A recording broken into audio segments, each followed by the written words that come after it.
जलपाईगुड़ी जिले के बनारहाट ब्लॉक में स्थित सुरेंद्र नगर टी स्टेट कभी यह बागान डूअर्स की पहचान हुआ करता था, लेकिन बीते 20 सालों में यह इलाका धीरे धीरे जंगल में बदलता गया। अब भले ही बागान दोबारा खुला हो, मगर हालात आज भी वैसे हैं, असुरक्षित, अनदेखे और खतरे से भरे हुए। 15 जून 2025 एक ऐसा ही दिन था जब इसी बागान में जंगल से भटका एक हाथी घुस आया और मनीषा उरांव, एक मजदूर मां, उस हमले का शिकार बन गई। आज मनीषा सिलीगुड़ी मेडिकल में जिंदगी और मौत के बीच जूझ रही है। उसके 2 छोटे बच्चे, एक पति, घर में रोटी कमाने वाला कोई नहीं है।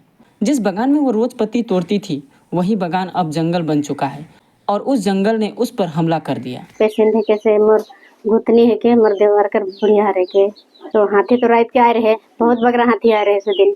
तो सुबह हो गया तो सुबह में तो सब चल गया, ही समझ में नहीं आदमी तो थोड़े कन बारी झारी देखे के लेकिन जाए रहे तो दिखाते बोले तो उके हाथी हमला करला, करे कर बाद में उठो चिल्लाए रखला और चल गया। उठो फॉरेस्ट वाला मन आए के हॉस्पिटल एडमिट करके ले लगला है। फॉरेस्ट वाला मन आए के यहाँ कहला कि अति पहले तो कहाँ यहाँ सुल्का हॉस्पिटल में लगला है, उकर बाद में मालबाजार लगला है, तो मालबाजार से फिर सिलीगुड़ी में रेफर करला है इलाज कर लगे। तो अब कहला है जगह तो फॉरेस्ट वाले हो भी कह के कहला है, लेकिन देखे के जाते तो मोर देवर का हाथे फोन करके मोके कहला कि भौजी यहाँ तो खाली लाइन के सुताए दी ही कोनो होबे नहीं करा थे, फॉरेस्ट मन भी एक दिन आए रहे और आपे नहीं करा था कह के कहला।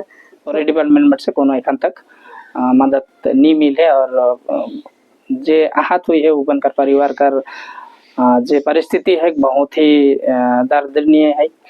तो उमन कर परिवार में उमन पति पत्नी है और 2 छोटे छोटे बच्चा मना है।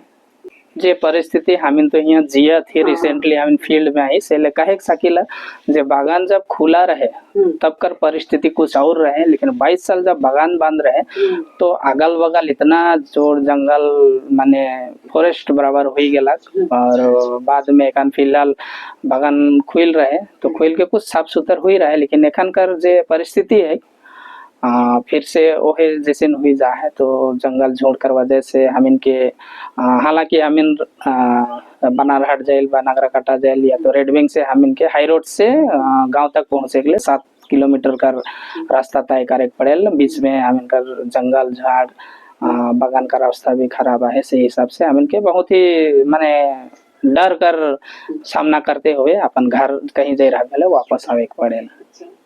फॉरेस्ट डिपार्टमेंट के भी हालांकि उमन के भी जहाँ तक मैं देखो ना हमिनकर गांव में जो भी कोनो प्रॉब्लम होल तो अनाउंसमेंट करे ना, लेकिन गांव तक आवे नहीं आवे, लेकिन जैसे बनारहाट हमिनकर ब्लॉक के हुआ अनाउंसमेंट कर दे ना जे यहाँ से जाएला उठा सुनेला, लेकिन गांव में तो एखन तक आई के अनाउंसमेंट नहीं करें जे कि सतर्क रहा, जंगल जोड़ हाथी फॉरेस्ट से निकल के सामने आई सुई के तो गाँव वाला है का इस तरीका का कोनो सुने के लिए नहीं मिल है।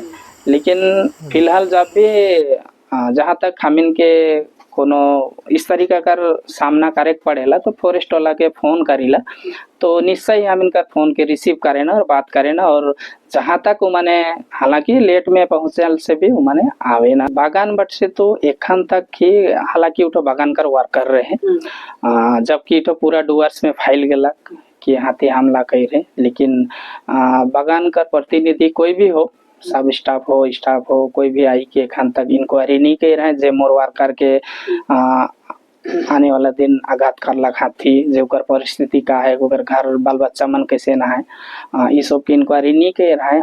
जब खतरा बढ़ रहा है तो गांव वालों को अलर्ट देने, ट्रेनिंग देने या बाउंड्री बनाने की जिम्मेदारी कौन लेगा? जब हमने वन अधिकारियों से पूछा तो उन्होंने कहा जागरूकता अभियान चलते रहते हैं और टी गार्डन, गांव स्तर क्विक रिस्पांस टीम जो जंगली जानवर गांव में घुसने पर हमें सूचना या मदद करते हैं। फॉरेस्ट स्काउट टीम भी खबर मिलने पर तुरंत ही उस क्षेत्र का जायजा करती है और जानवरों को गांव से दूर करने का प्रयास करती है। मनीषा उरांव को लेकर उनका कहना सरकारी इलाज दिया जा रहा है और मुआवजा मिलेगा, लेकिन सवाल यह है कि क्या ये सब समय पर होता है? क्या जानकारी और मुआवजा ही किसी माँ के दर्द का इलाज है? भारत सरकार और राज्य सरकारों ने कुछ नियम बनाए हैं जो ऐसे मामलों में लागू होते हैं।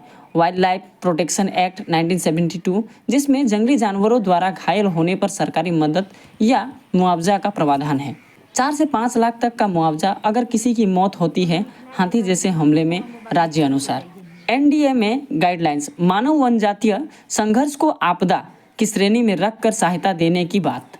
प्रमुख ऐप्स और योजनाएं भी चलाई जाती है, लेकिन क्या इनकी जानकारी गांव के मनीषा जैसे परिवारों तक पहुंचाई जाती है?